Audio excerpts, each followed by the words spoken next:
Le bon plaisir du Seigneur est que tous ses fils et toutes ses filles soient heureux, paisibles, obéissants. Jésus dit, je vous laisse la paix, je vous donne ma paix. Je ne vous la donne pas comme le monde la donne. Que votre cœur ne se trouble point. Je vous ai dit ces choses afin que ma joie soit en vous et que votre joie soit parfaite. Jean 14, 27.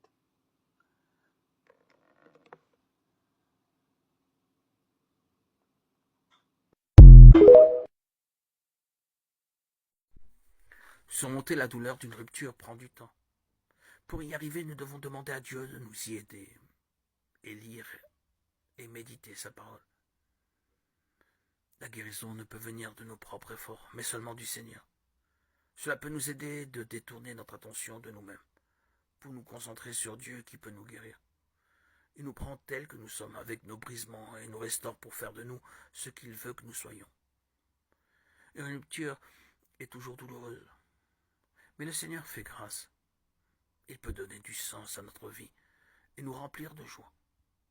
Jésus a dit, je ne mettrai pas dehors celui qui vient à moi. Jean 6, 37.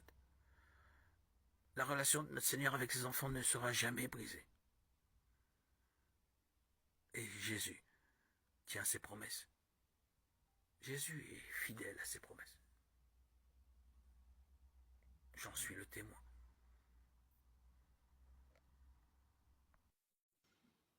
Mes frères, ne croyez pas avoir tous la mission d'enseigner. Vous le savez bien, nous qui enseignons, nous serons jugés plus sévèrement. Car nous commettons tous beaucoup de fautes. Si quelqu'un ne commet pas de faute en parole, c'est un homme parfait, capable de mettre un frein à tous les instincts de son corps. En mettant un frein dans la bouche des chevaux pour qu'ils nous obéissent, nous dirigeons tous leur corps. Voyez aussi les navires, quelle que soit leur taille et la force des vents qui les poussent, ils sont dirigés par un tout petit gouvernail au gré de celui qui tient la barre. De même notre langue, qui est une si petite partie de notre corps. Elle peut se vanter de faire de grandes choses. Voyez encore, une toute petite flamme peut mettre le feu à une grande forêt. La langue aussi est un feu, elle est le monde de la méchanceté. Cette langue est une partie de nous-mêmes, et c'est elle qui contamine le corps tout entier. Elle met le feu à toute notre existence, un feu qu'elle tient de l'enfer. Lettre de Saint Jacques 3, 1, 6. Tu ne peux pas tout faire. Fais au moins un peu. Au fil des jours, ces mini-victoires s'accumuleront. Le jour viendra où tes économies de petit effort totaliseront une somme impressionnante avec laquelle tu pourras te racheter. C'est le cas de ceux qui se répandent à la fin de leur vie et à qui il est enseigné, tout est pardonné. Et quoi, ils auraient fauté pendant des années et puis pour un simple remords tout serait effacé.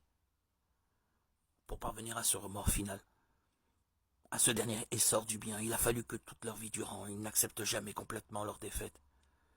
Ils perdaient souvent, certes, mais chaque fois qu'ils le pouvaient.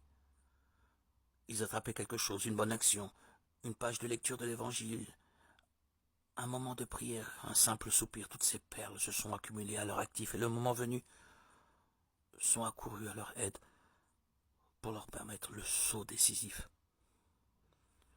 Il ressort de tout cela la règle suivante.